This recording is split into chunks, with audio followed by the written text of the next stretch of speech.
Good morning, everybody. Currently driving to meet up with my buddy Adam the Woo, and we're heading somewhere I've actually never been before. Very excited. Very excited. Hi everybody, and welcome to the world of Micah. Today I am meeting up with my good buddy Adam the Woo, and we are actually driving to Daytona Beach, Florida to hang out on the pier and see all the sights and hear all the sounds and smell, hopefully good smells that Daytona Beach Pier has to offer. You guys are gonna get the tag along. This is gonna be a ton of fun. Let's take a closer look. Let's take a closer look. And I saw that Daytona has a Ferris wheel. Not sure if it's the same size as ours here in Orlando, but I'm hoping to try it out. Made a pit stop here at Pit Road. Not making that up, that's the actual name of the road. Welcome to Daytona Beach. First time I've ever seen this sign. It's kind of cool. And right across is where they had the Daytona 500. And it's a very windy day here. Currently crossing the bridge over to the Daytona Speedway. And like I said, I've never been here before. This is my very first time here. But this guy I've been here. Has been here before. It's been a while. You've been here a long time ago, I don't right? know everything, but I know a couple things as far as you know. You know more than I do, so. Possibly. All those little colors are different seats. That's how high up it goes for the races. And it's cool, they give tours here at the Daytona International Speedway. And you can't help but thinking about Dale Earnhardt. They have a nice little statue here of Dale, and someone left some flowers for him. But also, at this memorial, I don't think I've ever seen statue gloves. That's a new take. There's a penny there too. Oh, wow. I don't know what the significance of that is, but stopped off over here at this little shopping area, and they have a cool Daytona hotel called the Daytona.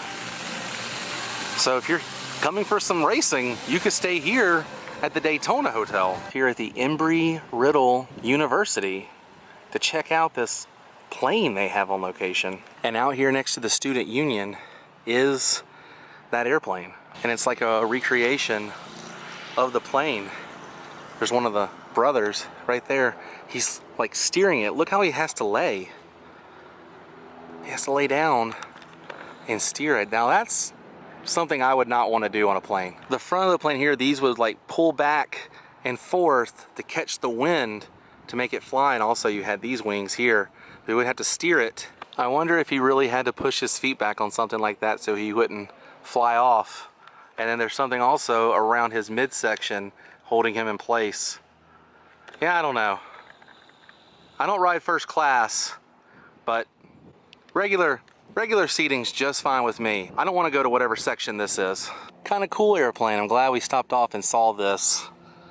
But now it's time to move on to the next location. And since we're here in Daytona, we figured we'd stop off and see some of the weird and wackiness of Daytona. Little statues, roadside things, just to kind of get an overview of this coastal city. I'm excited. Every time I think of Daytona Beach, I can't help but think of like MTV Spring Break with Pauly Shore. I wonder if Pauly Shore's here. Made it to the, I guess you could call this the downtown area of Daytona. Gonna see some weird things down here too. And there's something here that I completely forgot about. When I first started doing YouTube, I started researching things to video, you know, and trying to get some content in my head. And one of those things is here. And I never thought I'd see it. I never thought I would drive out here and actually see this, but it's here. And this is it, Brownie the Town Dog. He lived on Beach Street for 15 years and became known as the Town Dog of Daytona. He was born in 1939, and he showed up around these parts in 1940. He died Halloween of 1954 at the age of 15, and there were 75 people and the mayor who showed up. And I want to say this is where he's buried. Good old Brownie the Town Dog. So wild.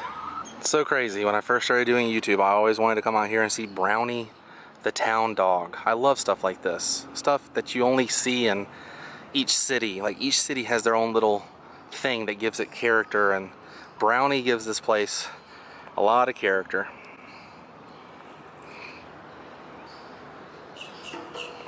And if you're wanting to visit Brownie, he's down here on the corner of Orange Avenue and Beach Street, right along the Sweetheart Trail. And correction, that's just a statue of Brownie. His final resting place is actually right here.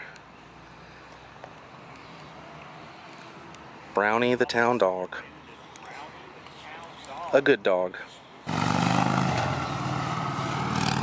Oh yeah, motorcycles are out today here in Daytona. And we've made it here to the Boot Hill Saloon and Museum. Back in 1989, they did a little segment here with Mr. Pauly Shore, the Weasel from MTV. On the inside, they did a little bit with some bikers, just like these guys. And you can see nothing really has changed on this building.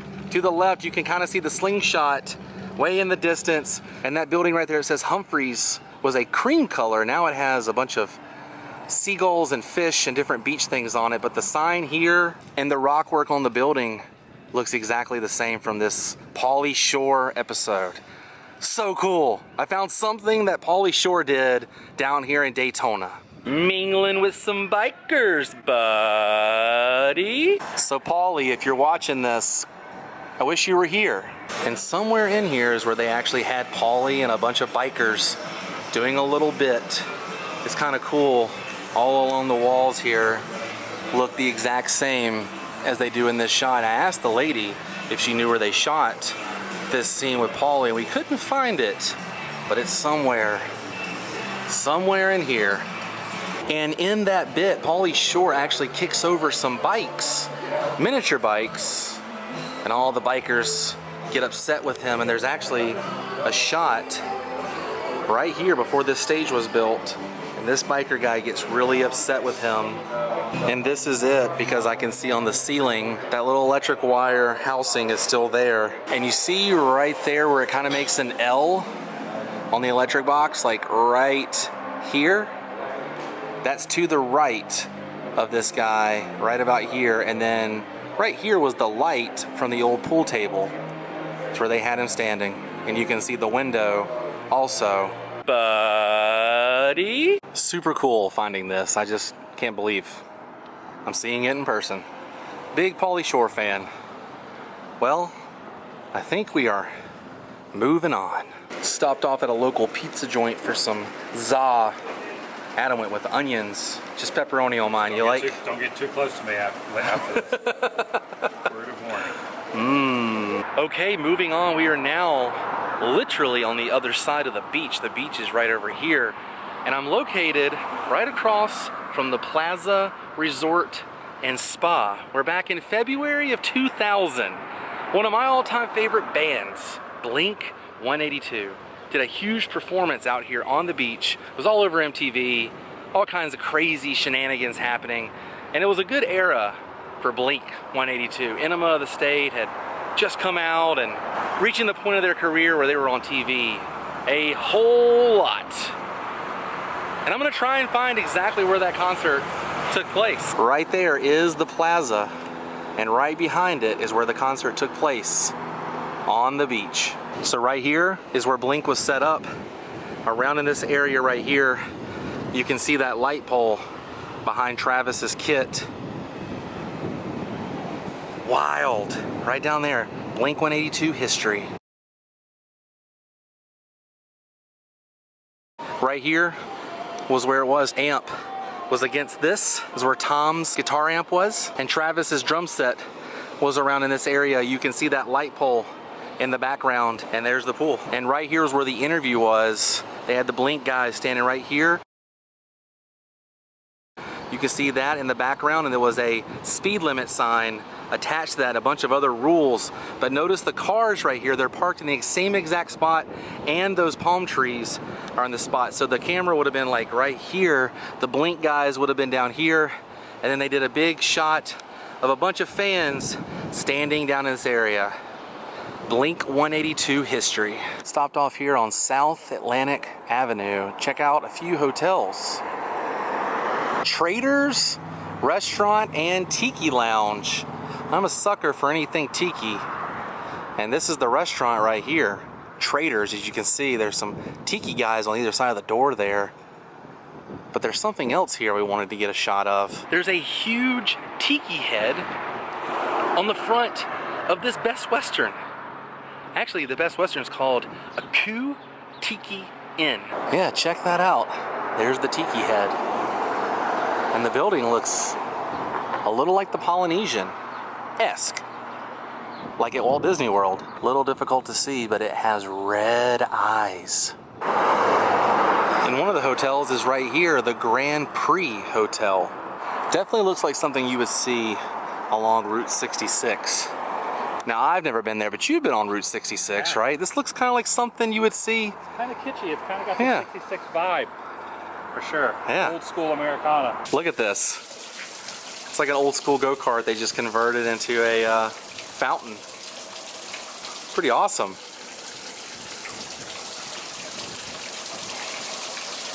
And straight ahead is the ocean. It's right, literally, on the beach. Making our way further down Atlantic Avenue, we stumbled upon a hotel, the Streamline Hotel, which also says it's a bistro. But it kind of reminded me of a ship, right? Now we're gonna make our way down to the boardwalk and where the old Ferris wheel used to be, which I'm very excited to see what all there is to do on the boardwalk. I'm greeted by this car, first time getting here. This is so cool. I've never been here. Made it to the beach and making my way down the pier, where straight ahead they have a Joe's Crab Shack. As far down as you can see, nothing but beach. Golly, that's so cool. And the pier goes even further back from the Joe's Crab Shack. Look at this. We're practically in water right now.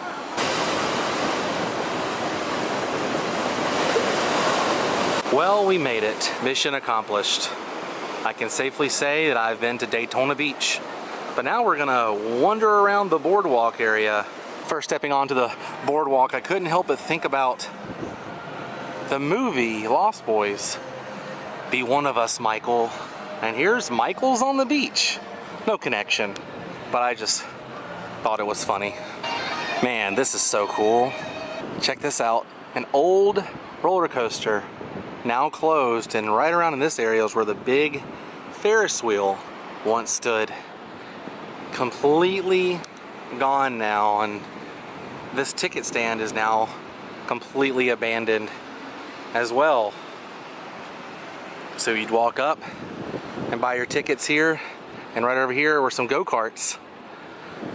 No longer here on the boardwalk. So on any day you could have just been hanging out here on the beach and turned around and saw a huge Ferris wheel that went right around in this area. And now it's gone. Which was a major bummer because I didn't know it was closed. I was actually looking forward to coming out here and riding the Ferris wheel. Oh well. And right over there, that was one of those old school like Star Tours type attractions. You would walk in and the screen was in front of you and it would just rock and shake back and forth.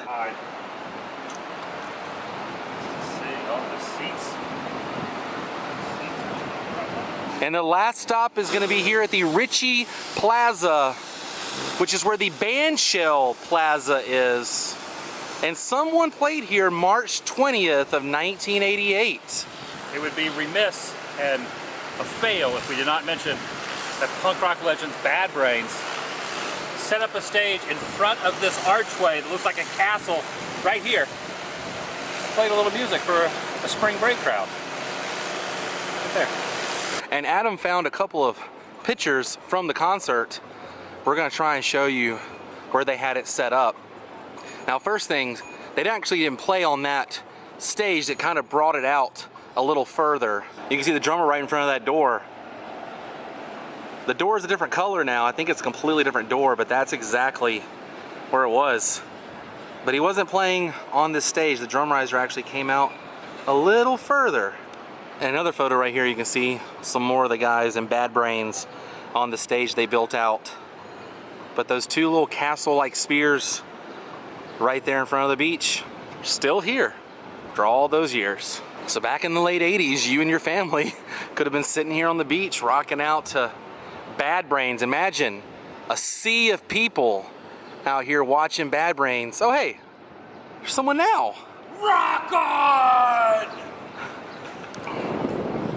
Now, although the angle was a little different, I think they were on a overhang using a crane for this shot, but this is the venue. And on the screen it said, The Bad Brains. And I believe Yahoo was the one who videoed this concert. You can look it up on YouTube. Just look up Bad Brains, Daytona Beach. Well, you guys, I think we did it. I think we successfully found everything I wanted to see here in Daytona Beach, Florida. Which means it's time to say goodbye. But if you enjoyed this episode, please give me a big thumbs up. And if you haven't yet, go ahead and click that subscribe button because it's free and it'll keep you updated with my latest video. Also, if you would like to support my channel, please visit my Patreon page at patreon.com/worldofmicah, where donating $1 a month can help fund episodes just like this. But I had fun today here in Daytona Beach. So glad I got to hang out with this guy. It's warm. It's very warm. But go and check out Adam's video while he gets in the shade. I'm gonna post a link to Adam's video down below. You guys can see his version of our stops today. He stopped at a few other places that I did not show. So to see those, you've got to watch Adam's video. I'll see you on the next episode of World of Mike, everybody. Until then, stay weird. Goodbye.